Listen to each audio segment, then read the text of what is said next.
Jeremias 29, nós lemos assim, a partir do primeiro versículo, e nós vamos ler todo esse capítulo.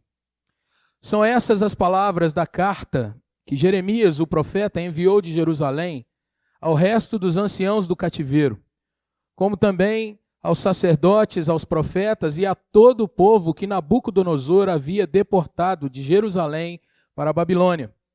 Depois que saíram de Jerusalém, o rei Jeconias, a rainha mãe, os oficiais, os príncipes de Judá e Jerusalém, e os carpinteiros e ferreiros. A carta foi mandada por intermédio de Elasa, filho de Safã, e de Gemarias, filho de Ilquias, os quais Zedequias, rei de Judá, tinha enviado à Babilônia, a Nabucodonosor, rei da Babilônia, e dizia: Assim diz o Senhor, o Deus de Israel, a todos os exilados que eu deportei de Jerusalém para a Babilônia. Edificai casas e habitai nelas, plantai pomares e comei o seu fruto. Tomai esposas e gerai filhos e filhas. Tomai esposas para vossos filhos e dai vossas filhas a maridos, para que tenham filhos e filhas. Multiplicai-vos aí e não vos diminuais. Procurai a paz da cidade para onde vos desterrei, e orai por ela ao Senhor, porque na sua paz vós tereis paz. Porque assim diz o Senhor dos exércitos, o Deus de Israel: não vos enganem os profetas que estão no meio de vós, nem os vossos adivinhos, nem deis ouvidos aos vossos sonhadores, que sempre sonham segundo o vosso desejo. Porque falsamente vos profetizam eles em meu nome. Eu não os enviei, diz o Senhor. Assim diz o Senhor: logo que se cumprirem para a Babilônia 70 anos, atentarei para vós outros e cumprirei para convosco a minha boa palavra, tornando a trazer-vos para este lugar. Eu é que sei os pensamentos que tenho a vosso respeito, diz o Senhor, pensamentos de paz e não de mal, para vos dar o fim que desejais. Então me invocareis e passareis a orar a mim, e eu vos ouvirei. Buscar-me-eis e me achareis quando me buscardes de todo o vosso coração. Serei achado de vós, diz o Senhor, e farei mudar a vossa sorte. Congregar-vos-ei de todas as nações, de todos os lugares para onde vos lancei, diz o Senhor, e tornarei a trazer-vos ao lugar de onde vos mandei para o exílio. Vós dizeis: o Senhor nos suscitou profetas na Babilônia. Mas assim diz o Senhor a respeito do rei que se assenta no trono de Davi e de todo o povo que habita nesta cidade, vossos irmãos que não saíram convosco para o exílio. Assim diz o Senhor dos exércitos: eis que enviarei contra eles a espada, a fome e a peste, e falo-ei como figos ruins, que de ruins que são não se podem comer. Persegui-los-ei com a espada, a fome e a peste. Falo-ei um espetáculo horrendo para todos os reinos da terra, e os porei por objeto de espanto, e de assovio, e de opróbrio entre todas as nações para onde vos tiver arrojado. Porque não deram ouvidos às minhas palavras, diz o Senhor, com as quais, começando de madrugada, lhes enviei os meus servos, os profetas, mas vós não os escutastes, diz o Senhor. Vós, pois, ouvi a palavra do Senhor, todos os do exílio que enviei de Jerusalém para a Babilônia. Assim diz o Senhor dos exércitos, o Deus de Israel, acerca de Acabe, filho de Colaías, e de Zedequias, filho de Maazéias, que vos profetizam falsamente em meu nome. Eis que os entregarei nas mãos de Nabucodonosor, rei de Babilônia, e ele os ferirá diante dos vossos olhos. Daí surgirá nova espécie de maldição entre os exilados de Judá que estão na Babilônia. O Senhor te faça como a Zedequias e como a Acabe, os quais o rei de Babilônia assou no fogo, porquanto fizeram loucuras em Israel, cometeram adultérios com as mulheres de seus companheiros e anunciaram falsamente em meu nome que não lhes mandei dizer. Eu sei e sou testemunha disso, diz o Senhor. A Semaías, o Neelamita, falarás dizendo: assim diz o Senhor dos exércitos, o Deus de Israel, porquanto enviaste no teu nome cartas a todo o povo que está em Jerusalém, como também a Sofonias, filho de Maazéias, o sacerdote, e a todos os sacerdotes, dizendo: o Senhor te pôs por sacerdote em lugar do sacerdote Joiada. para que sejas encarregado da casa do Senhor sobre todo homem fanático que quer passar por profeta, para o lançares na prisão e no tronco. Agora, pois, por que não repreendeste a Jeremias, o anatotita, que vos profetiza? Pois nos enviou mensageiros à Babilônia para nos dizer: há de durar muito o exílio. Edificai casas e habitai nelas, plantai pomares e comei o seu fruto. Sofonias, o sacerdote, leu esta carta aos ouvidos do profeta Jeremias. Então veio a palavra do Senhor a Jeremias, dizendo: manda dizer a todos os exilados, assim diz o Senhor acerca de Semaías, o Neelamita, porquanto Semaías vos profetizou, não o havendo eu enviado, e vos fez confiar em mentiras, assim diz o Senhor: eis que castigarei a Semaías, o Neelamita, a sua descendência. Ele não terá ninguém que habite entre este povo, e não verá o bem que hei de fazer ao meu povo, diz o Senhor, porque pregou rebeldia contra o Senhor. Meus irmãos,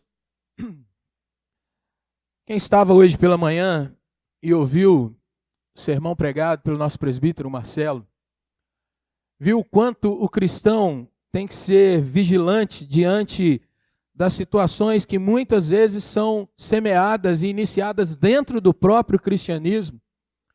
E que se nós não estivermos atentos e prestando muita atenção mesmo nas palavras do Senhor, nós podemos passar do evangelho genuíno para um evangelho cheio de misturas, um evangelho falso que, segundo a palavra que foi pregada em Gálatas capítulo 1, é um evangelho que leva à maldição e à separação do nosso Deus.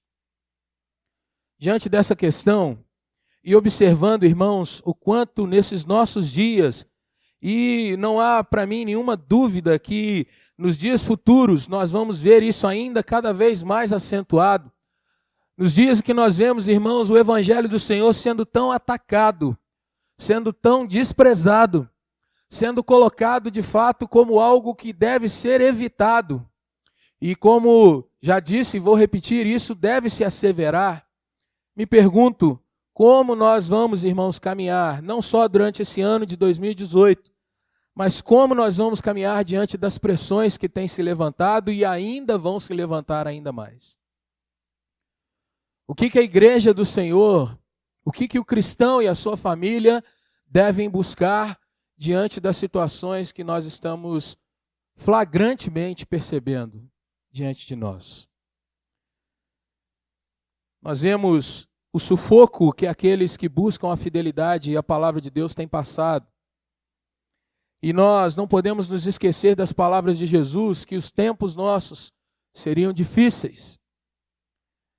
E aí eu quero convidar você nessa noite a aprender um pouco com a vida de Jeremias e com a carta que Jeremias escreve ao povo de Deus que estava exilado, aprisionado, cativo do povo babilônico nos seus dias. Estamos aqui nos posicionando mais ou menos no ano 600 antes de Jesus Cristo.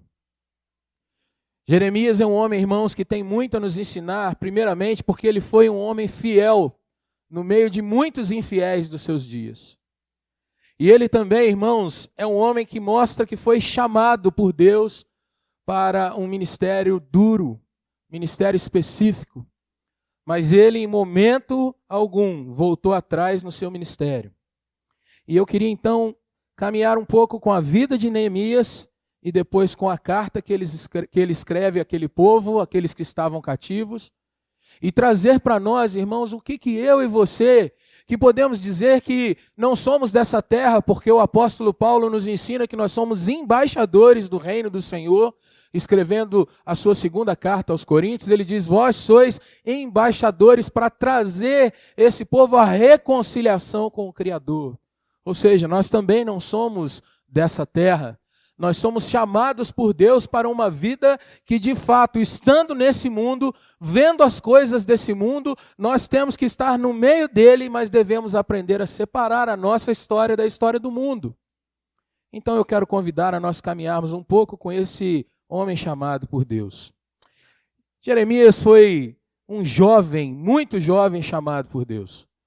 O capítulo 1 vai mostrar que ele era filho de um sacerdote chamado Ilquias e era de uma cidade chamada Anatote, cerca de 5 quilômetros mais ou menos da cidade de Jerusalém, e era uma das 48 cidades que Josué, quando foi distribuir a terra para o povo, separou para que os levitas pudessem habitar nelas. Jeremias, então, deveria ser um sacerdote. E o sacerdote começava o seu ministério aos 30 anos de idade. Porém, Jeremias é chamado entre seus 15 e 16 anos, um adolescente ainda. O capítulo 1 vai mostrar que ele mesmo se considerava uma criança perante Deus, mas ele é chamado por Deus a profetizar para aquela nação, para aquele povo e para todas as nações. O Senhor chama Jeremias para ser um profeta às nações. E a partir de então, o Senhor lhe dá algumas provas que o havia chamado, e Jeremias, então, muito jovem, começa o seu ministério. Quando você vai lendo o livro de Jeremias, você vai ver dos capítulos 2 até o 10, que Jeremias descreve uma situação muito triste do meio do seu povo. Ele vai ver, irmãos, que aquele povo vive uma situação de fracasso espiritual e moral. Ele vai ver, irmãos, e vai comparar a situação do povo de Deus, os crentes da época. Ele vai trazer uma comparação como um casamento fracassado. Ele vai falar também de duas irmãs, Judá e Jerusalém. Uma abandona o Senhor primeiro, a outra abandona depois. E as duas, então, vivem de costas para o Deus que as ama. Ele vai falar, irmãos, da adoração pública. Lá no capítulo 7, no capítulo 8, ele vai mostrar como as pessoas iam para os cultos e eles então diziam, pais, eles diziam, esse é o lugar do Senhor, esse é o lugar de adoração, mas Jeremias vai dizer que Deus não recebia aquela adoração porque eles na realidade só repetiam aquilo que lhes fora ensinado. Eles confiavam que Deus tinha um plano eterno, porque o Senhor disse que o trono de Davi seria perpétuo. Então, os israelitas confiavam que jamais perderiam aquele momento do templo. Mas Jeremias vai dizer para eles, olha, está próximo o tempo de destruição. E a adoração que vocês têm prestado não é aceitável diante do nosso Senhor.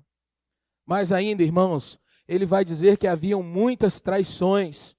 Gente do mesmo povo, um matava o outro, um usurpava do outro. Havia comércio dos aspectos religiosos. E Jeremias se levanta para falar contra isso. A partir daí, no capítulo 11 até o capítulo 20, o texto vai falar de conflitos entre Jeremias, em primeiro lugar, contra o povo em si. Vai falar desses conflitos e também o conflito do próprio Jeremias diante de Deus. O capítulo 12 é um capítulo belíssimo, onde ele se coloca diante de Deus dizendo, Senhor, não consigo viver pregando e vendo tanta maldade. E esse povo me detesta, eu prego, mas eles não querem me ouvir. E ele ouve uma palavra de Deus mostrando que ele deveria não desanimar, mas se fortalecer. E Deus usa então uma figura para com Jeremias muito bonita. Ele diz assim, se você já está se cansando com esses que vão a pé, quanto mais quando vierem aqueles que vêm a cavalo. Como é que você vai fazer, Jeremias? E ele continua então buscando, se fortalecendo no Senhor. Até que lá no capítulo de número 18, Deus diz para ele assim, vai até a casa do oleiro e lá eu vou te mostrar que você pode realmente ser totalmente quebrado e refeito, porque assim como o oleiro, eu tenho poder para refazer todas as coisas. A partir daí, irmãos, Jeremias começa então a desafiar e a pregar contra os governantes de Israel.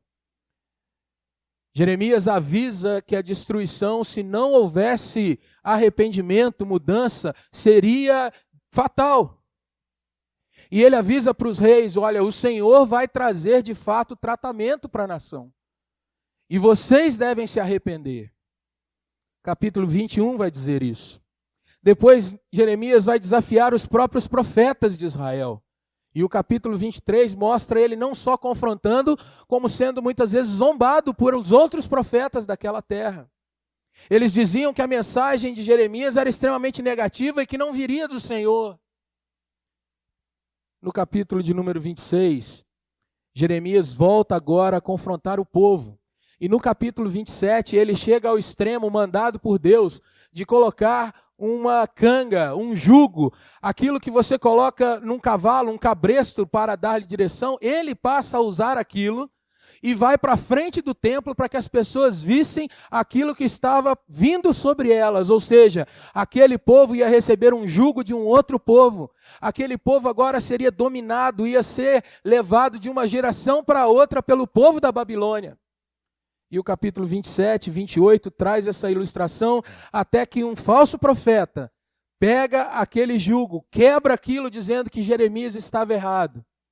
E aí, irmãos, acontece a questão do povo ser de fato tomado e levado cativo para a Babilônia. Uns dados históricos para que a gente possa acabar de se situar. Quando Jeremias recebe o seu chamado de Deus, mais ou menos no ano 626 a.C., sobe ao trono o pai de Nabucodonosor, que tem por nome Nabopolassar. Esse rei é o rei que começa as ameaças e começa a estabelecer um grande governo babilônico sobre os demais países daquela época. Quando Jeremias chega no capítulo de número 27 da carta que nós vamos lendo, nós estamos mais ou menos chegando ao ano 605, 21 anos depois. Jeremias pregando, falando, avisando, e não havia conversão, não havia mudança. Até que no ano 605, Nabucodonosor então se torna rei de Babilônia. Estamos agora no capítulo 25 de Jeremias.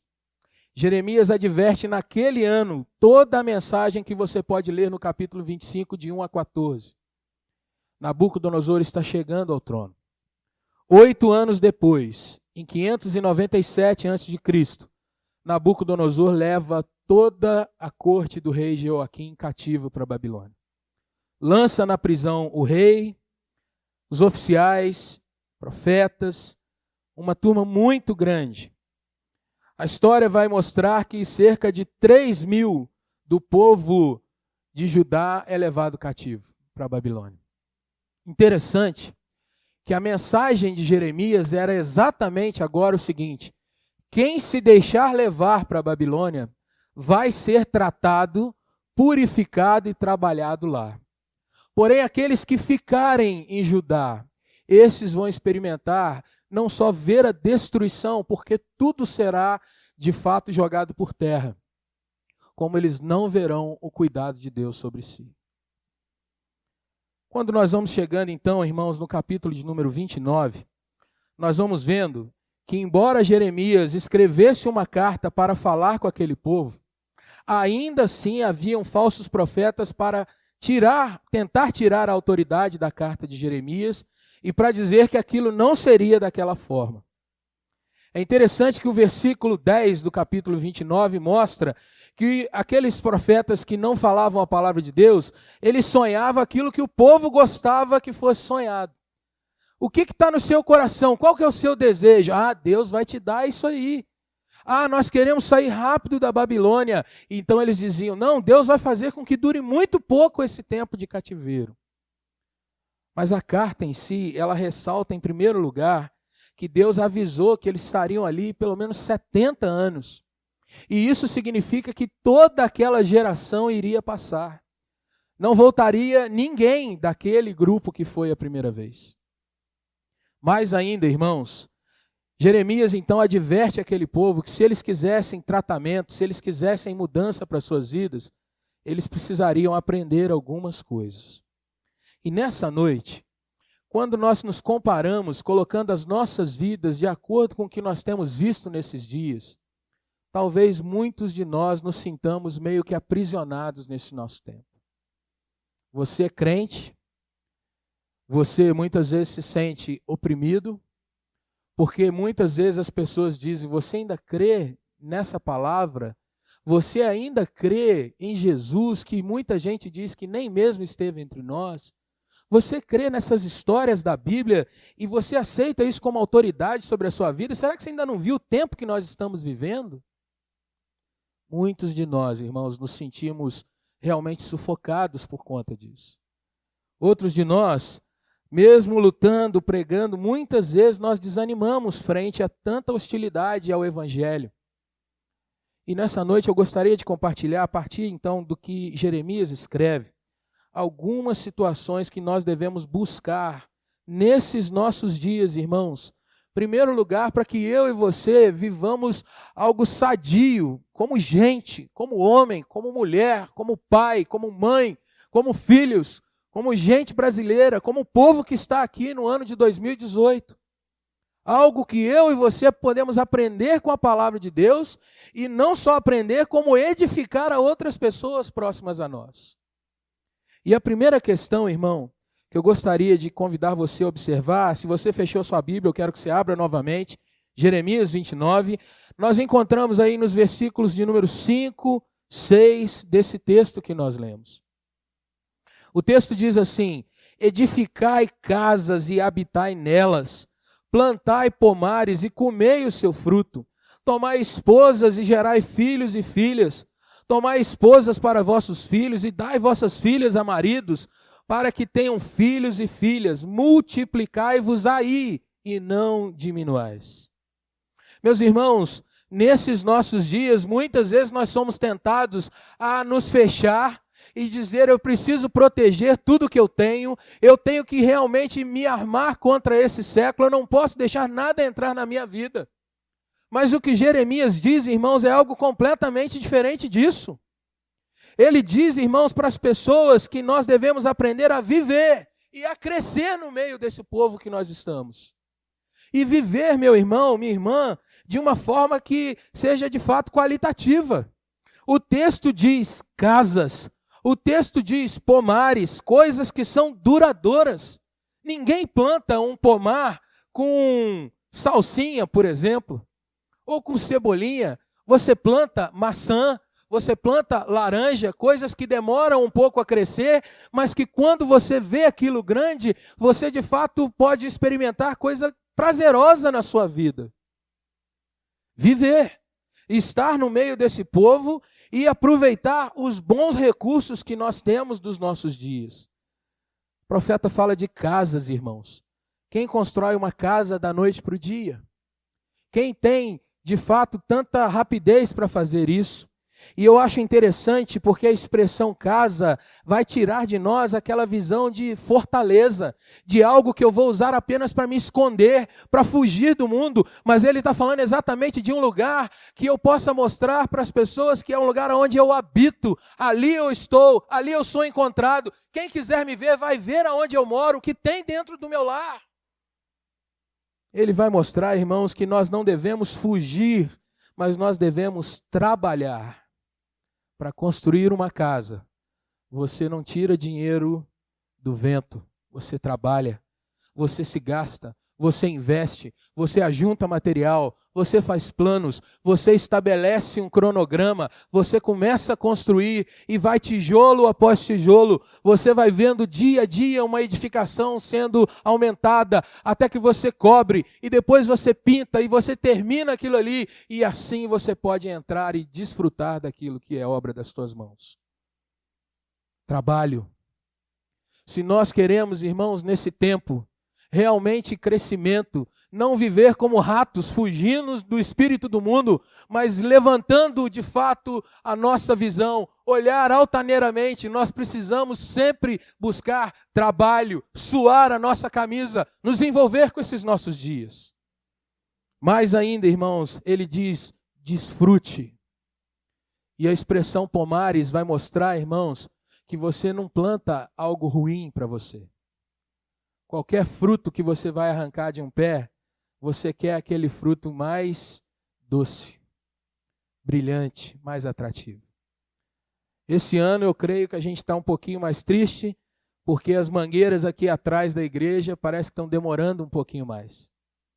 Mas quem estava aqui o ano passado, quantos irmãos levaram sacolas e sacolas de manga, não é verdade? E você não escolhia as mais feinhas, não.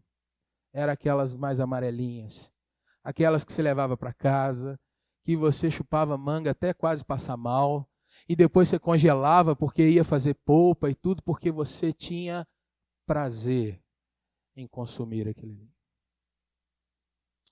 Deus não chamou você, meu irmão, minha irmã, para olhar para esse mundo com uma visão de que você tem que fugir dele. Deus chamou você para encarar e vencer esse mundo. Em andar em todo lugar sabendo que com Deus você é sempre maioria.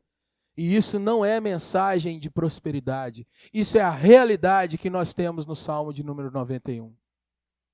Deus está sempre com você. Deus está do teu lado para te fortalecer, colocar você, meu irmão, não como um coitado, mas mostrando, olha, tem uma montanha e nós precisamos tirar essa montanha da nossa frente. Então arregace suas mangas e vamos trabalhar.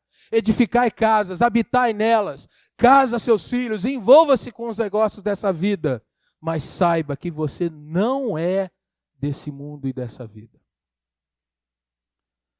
O que isso significa então, meu irmão? Que nós devemos nos lembrar que estamos nesse mundo, mas não somos desse mundo. Mas o Senhor é aquele que pode nos dar sabedoria em lidar com as coisas desse mundo, sem que nós sejamos tomados por essas coisas desse mundo. O crente é aquele que deve trabalhar, mas deve se consagrar. Ele deve ganhar dinheiro, mas deve saber que esse dinheiro veio do Senhor e não apenas do seu braço forte. E ele deve se concentrar, meu irmão, minha irmã, em fazer o bem, porque fazendo o bem, ele vai conquistar o bem para si também. E essa é a segunda condição que Jeremias coloca nesse texto. Veja comigo os versículos de 7 a 10.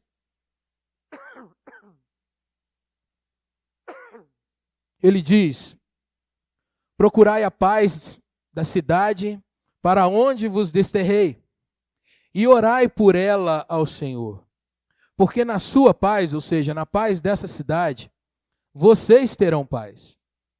Porque assim diz o Senhor dos Exércitos, o Deus de Israel: não vos enganem os profetas que estão no meio de vós, nem os vossos adivinhos, nem deis ouvidos aos vossos sonhadores, que sempre sonham segundo o vosso desejo, porque falsamente vos profetizam eles em meu nome. Eu não os enviei, diz o Senhor. Assim diz o Senhor: logo que se cumprirem para a Babilônia 70 anos, atentarei para vós outros e cumprirei para convosco a minha boa palavra, tornando a trazer-vos para esse lugar. Meus irmãos, nós precisamos ter no coração que essa terra não é a nossa terra.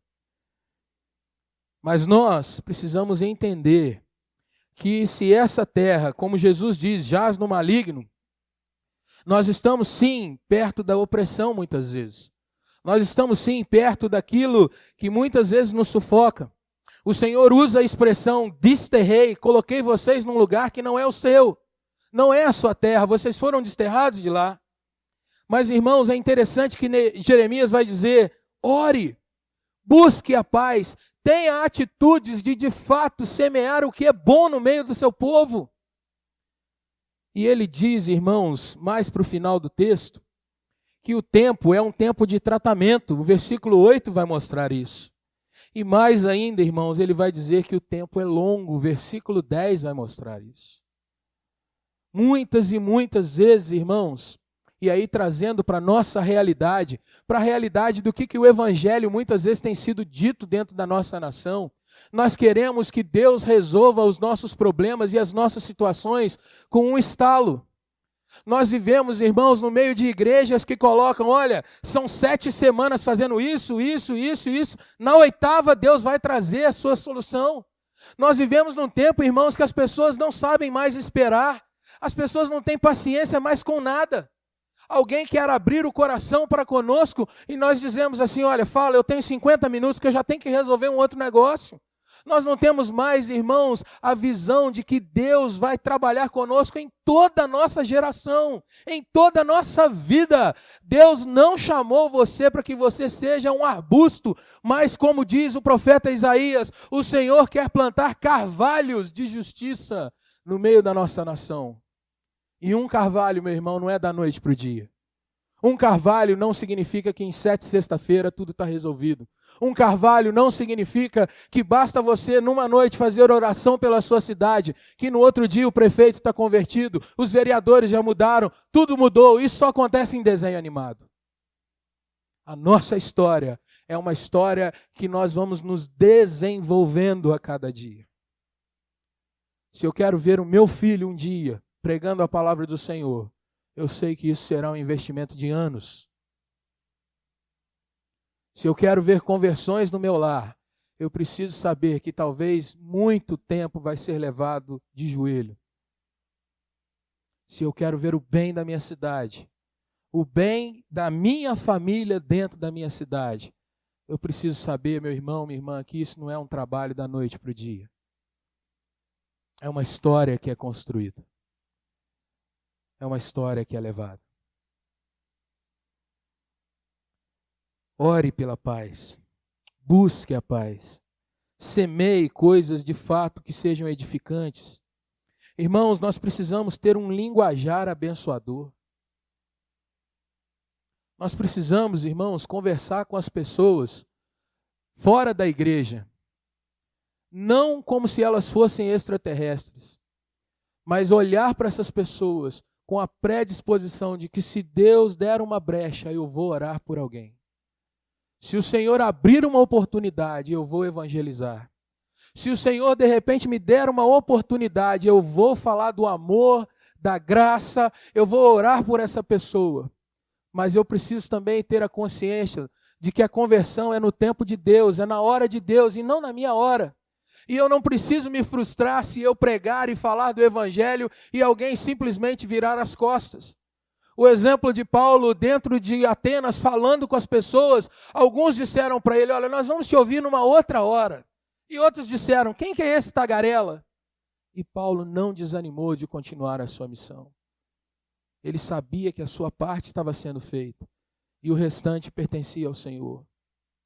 Meus irmãos, como nós precisamos de crentes hoje em dia que dialoguem com a sociedade, que não tenham vergonha de se expressar, mas que aprendem da palavra do Senhor a cada dia, não para ficar mostrando eu sei mais ou eu sei menos, derrubei ele agora com esse argumento.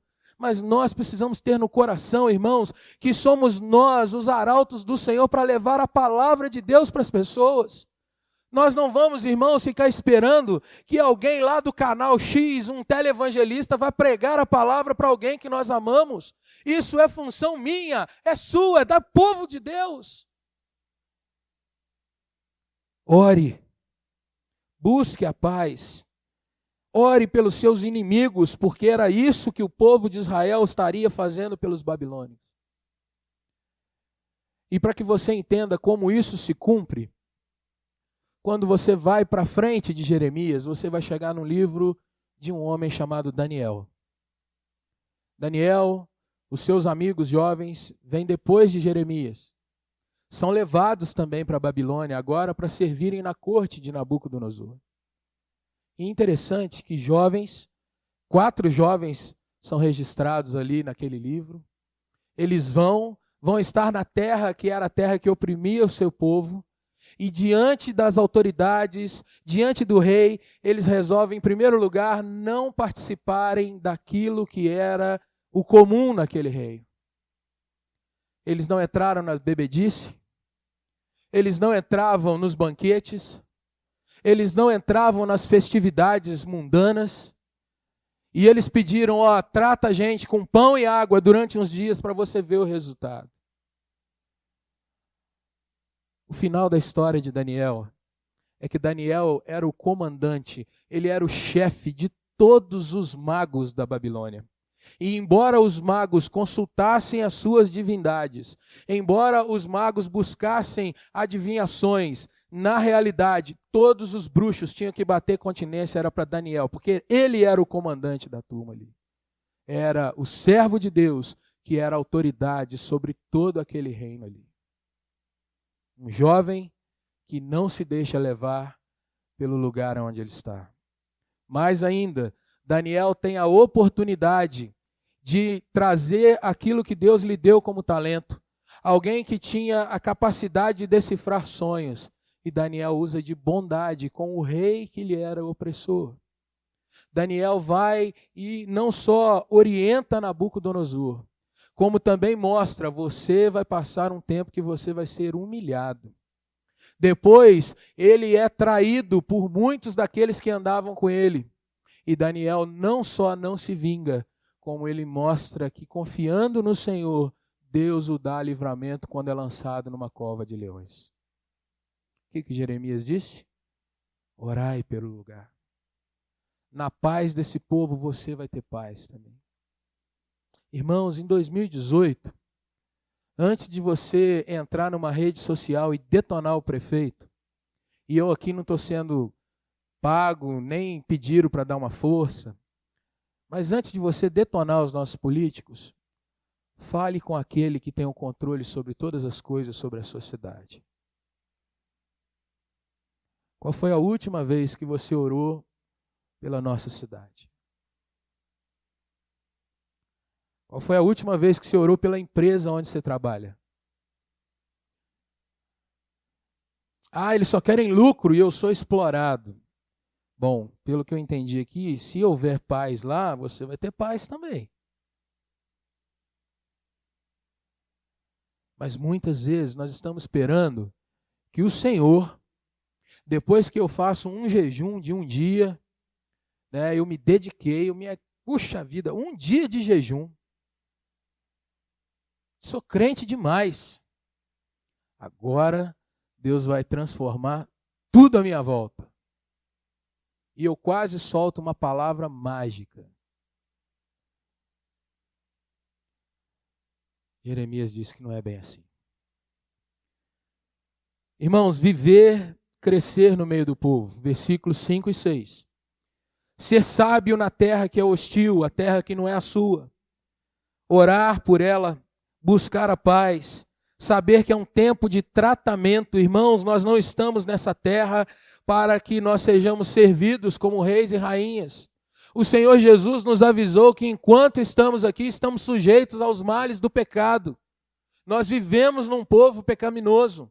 E nós não estamos numa bola de vidro, numa redoma, protegidos de tudo. Você está na chuva para tomar chuva com o pecador. Você está no sol para muitas vezes se aquecer e suar no meio do povo.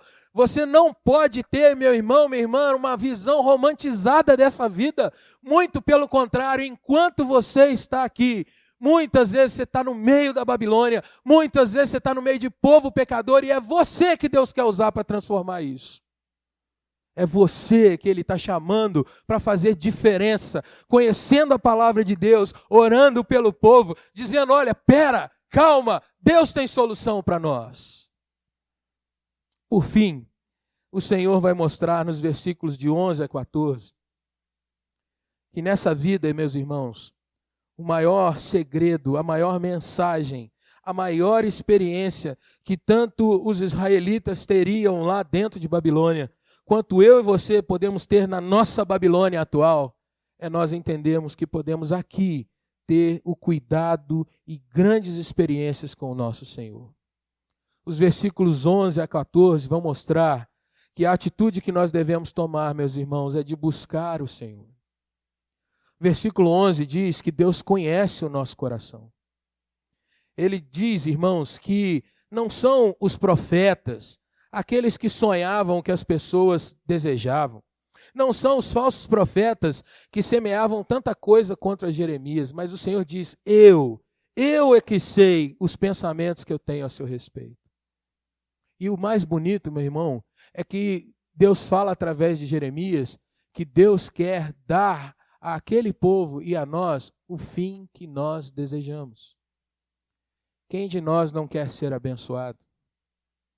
Quem de nós não quer viver uma vida em que você, meu irmão, de manhã cedo, ao abrir a sua janela, possa dizer, Deus, louvado seja o teu nome, porque eu estou vivo, e que eu sei que agora eu vou sair para o meu trabalho, que a minha vida hoje, Senhor Deus, vai estar nas tuas mãos, e mesmo que haja dificuldade, Deus, eu sei que o Senhor está lutando a minha guerra, o Senhor está com a sua espada desembainhada para tirar todo tipo de ameaça do inimigo da minha frente, para que eu possa caminhar. Quem não deseja isso? Versículo 12, irmãos, o Senhor então nos diz: invoca-me, me busque. É um mandamento, meu irmão, minha irmã. Vocês vão me invocar, vocês vão orar. E ele diz: eu vou ouvir. Ele não está dizendo apenas para nós pedirmos, ele está nos garantindo que nos ouve. Versículo 13, ele diz, irmãos, como nós podemos encontrá-lo? É uma oração de qualquer jeito? É apenas um tempinho que eu gasto? Eu escolho um versículo aleatório e falo que é a revelação do Senhor para o meu dia? Ele diz: não, vocês vão me encontrar quando vocês me buscarem de todo o coração. Não é uma parte do coração, não é na hora que eu estou afim, não é na hora que eu estou passando por um problema, mas é o meu coração integralmente colocado diante do Senhor. Quantas vezes, irmãos, nós aumentamos o número de oração quando a gente se sente perturbado, angustiado. Mas eu creio, irmãos, e nós falamos isso durante a semana, na semana de oração aqui, eu creio que a hora que o Senhor sente mais alegria conosco é na hora que nós estamos louvando, glorificando o seu nome, passando por situações difíceis ou não, mas nós estamos em gratidão diante do Senhor, dizendo: Deus, tudo que eu tenho te pertence. Meu coração é teu, minha vida é tua. E por fim, meu irmão, no versículo 14, ele vai prometer restauração para aquele povo. Perceba que Jeremias escreve para aquele povo falando o que Deus havia dito para ele. E ele usa a primeira pessoa, ou seja, o próprio Deus falando. Ele diz: eu serei achado de vós, farei mudar a vossa sorte, e eu vou congregar vocês de onde? De todas as nações para onde vocês foram lançados. E tornarei a trazer-vos ao lugar de onde vos mandei para o exílio. Como eu disse antes, Jeremias fala de uma promessa que iria ser cumprida 70 anos depois. Nos capítulos seguintes, Jeremias traz várias palavras de mostrar como Deus abençoaria o povo israelita. Para que ele comprove que cria naquilo, ele compra um campo, coloca aquele campo sob o seu nome e mostra que aquele campo pertenceria a ele depois que passasse aquele tempo de exílio. Nem Jeremias volta para aquela terra, para estar naquele campo, e nem aquela geração. Como que nós entendemos, então, essa palavra do versículo 14? Irmãos, a verdade é que buscando o Senhor, colocando o nosso coração, consagrando-nos todos os dias ao nosso Deus, a realidade, irmãos, é que Deus se deixa encontrar, tanto dentro do cativeiro, e ali o Senhor estaria cuidando, ministrando e dando prazer e sabedoria para aquele povo, porque ele já havia falado que eles construíssem casas, que eles plantassem, que eles fizessem famílias naquele lugar. Deus seria achado por aquelas famílias e Deus seria o Deus deles, irmãos, aonde quer que eles estivessem, em qualquer lugar da terra. E assim é conosco também. Nós temos uma promessa, irmãos, na eternidade, a terra para onde o Senhor promete que nós vamos. Nós vamos, de fato, habitar na nova terra, no novo céu. O Senhor está nos encaminhando para lá. Mas o que eu quero chamar a sua atenção nessa noite, meu irmão, minha irmã, é que o Senhor nos promete que nós podemos encontrá-lo hoje. Nós podemos estar com o Senhor hoje. O Senhor pode encher o meu coração e o teu coração hoje. O Senhor pode encher a tua casa de plenitude hoje. Quantos crentes vivem amedrontados, irmãos? Respira no domingo, canta, louva, mas passa de segunda a sábado quase que mendigando: Deus me ajuda. Quantos crentes, irmãos, não experimentam o cuidado de Deus quando tomam uma caneca de café e comem um pão? Quantos crentes não sabem agradecer a Deus quando vestem uma roupa boa? Quantos crentes, irmãos, não agradecem a Deus pela sua família, por aqueles que sentam à mesa consigo?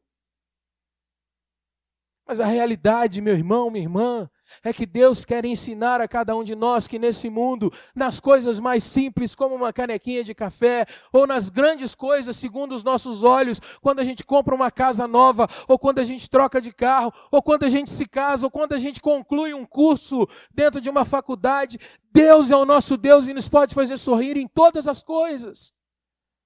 Mesmo passando às vezes por um momento de saúde difícil, Deus mostra que Ele está ali e a plenitude do Senhor enche o nosso coração.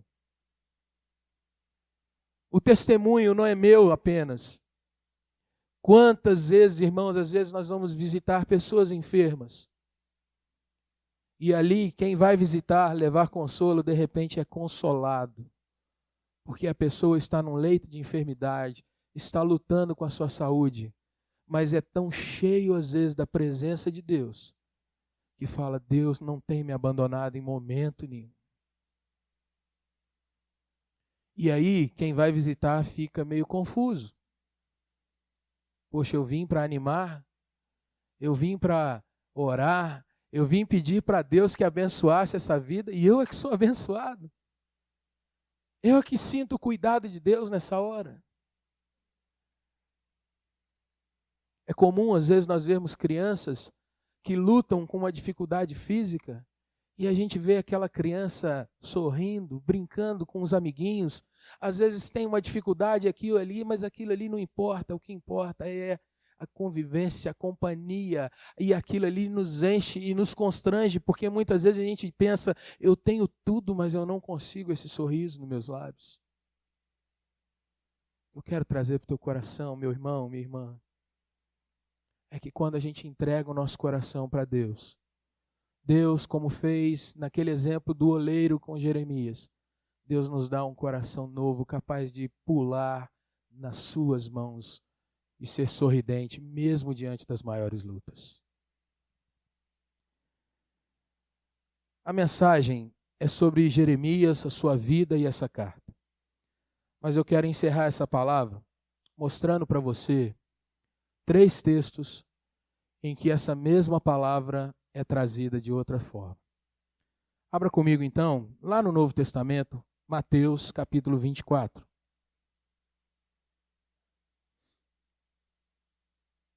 O que nós vamos fazer nesse ano de 2018?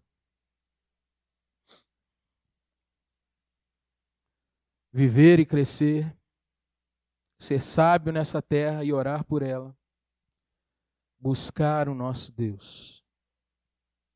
Mateus 24 é um texto duro. Jesus está falando dos últimos dias, está instruindo os seus discípulos. Versículo 38.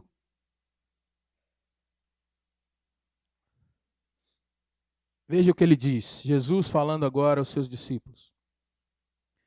Porque assim como nos dias anteriores ao dilúvio, comiam e bebiam, casavam e davam-se em casamento, até o dia em que Noé entrou na arca. E não o perceberam, senão quando veio o dilúvio e os levou a todos. Assim será também a vinda do Filho do Homem. Então 2 estarão no campo, um será tomado e deixado outro, 2 estarão trabalhando no moinho, uma será tomada e deixada a outra. Portanto, vigiai, porque não sabeis em que dia vem o vosso Senhor. Mas considerai isto: se o pai de família soubesse a hora que viria o ladrão, vigiaria e não deixaria que fosse arrombada a sua casa. Por isso ficai também vós apercebidos, porque a hora em que não cuidais, o Filho do Homem virá. Irmãos, versículo 38, Jesus diz, nos dias de Noé as pessoas comiam, bebiam, casavam-se, davam-se em casamento. Há algum pecado nisso? Não. Mas aonde está o erro então? Está no versículo 39. Eles não perceberam que o Senhor dera a ordem a Noé: entra na arca. Jesus diz, viva a vida normalmente, mas olhe, aprenda a discernir os seus dias. 2 Pedro, capítulo 3 agora. 2 de Pedro, capítulo 3. Eu poderia pegar muitos outros textos para trazer essas palavras para os irmãos, mas alguns textos apenas para a gente entender. 2 de Pedro, capítulo 3, versículo 9. Pedro vai começar a falar da vinda do Senhor, seu significado. No versículo 9 ele vai nos dizer: não retarda o Senhor a sua promessa, como alguns a julgam demorada. Pelo contrário, ele é longânimo. O Senhor é paciente para convosco, não querendo que nenhum pereça, senão que todos cheguem ao arrependimento. Virá, entretanto, como ladrão o dia do Senhor, no qual os céus passarão como um estrepitoso estrondo, e os elementos se desfarão abrasados. Também a terra e as obras que nela existem serão atingidas. Visto que todas essas coisas hão de ser assim desfeitas, deveis ser tais como os que vivem em santo procedimento e piedade, esperando e apressando a vinda do dia de Deus, por causa do qual os céus incendiados serão desfeitos e os elementos abrasados se derreterão. Nós, porém, segundo a sua promessa, esperamos novos céus e nova terra, nos quais habita justiça. Esperar, viver um dia após o outro, um procedimento que não nos pegará de surpresa. Por fim, Apocalipse, capítulo 22, o último texto da Bíblia.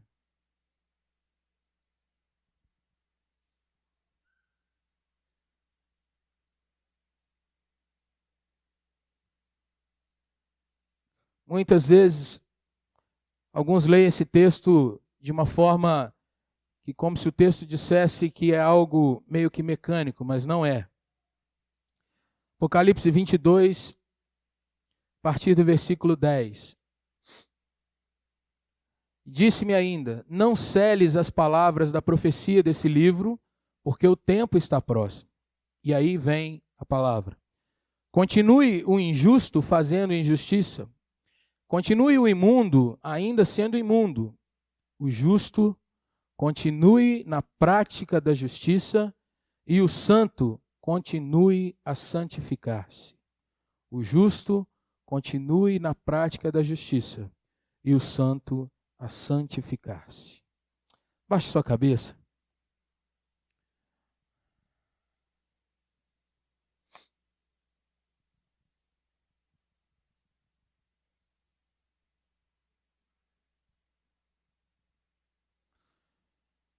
Nós queremos orar ao Senhor. É verdade que, como crentes, muitas vezes, nós vemos irmãos e irmãs sendo engolidos quando tentam se aproximar desse mundo. Não é isso que o Senhor quer de nós. O Senhor quer que nós saibamos viver nesse mundo para a glória dele. E eu queria fazer um convite a você de que realmente buscasse o Senhor pela sua vida. O Evangelho, meu irmão, ele tem uma situação que nos livra, mas ao mesmo tempo nos traz grande responsabilidade. Os pastores não podem viver sua vida. Os presbíteros da igreja não podem ser santos por você. Você é quem é o crente. E eles também são crentes, e os pastores também são crentes. Mas isso significa que eu e você, cada um de nós, devemos tomar a nossa responsabilidade no reino de Deus. De viver nessa vida de acordo com aquilo que cremos. E honrar o Senhor, meu irmão, minha irmã, em todas as coisas que Ele nos traz à mão. Busca o Senhor para que você viva de fato bem diante dEle. E diante desse mundo. Trabalhe. Honre ao Senhor com as primícias de tudo aquilo que Ele te dá. Se santifique. Busque a paz com esse mundo, não no sentido de fazer média com ele, mas de fazer o bem, sem diminuir a verdade do Evangelho. E busque ao Senhor, meu irmão. Ore por você, pela sua casa.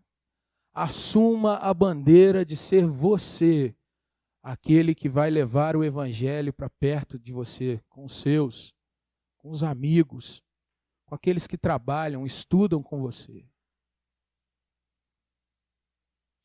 E o Senhor vai cumprir a sua promessa de fazer com que você se sinta a cada dia mais cuidado por Ele, fortalecido por Ele.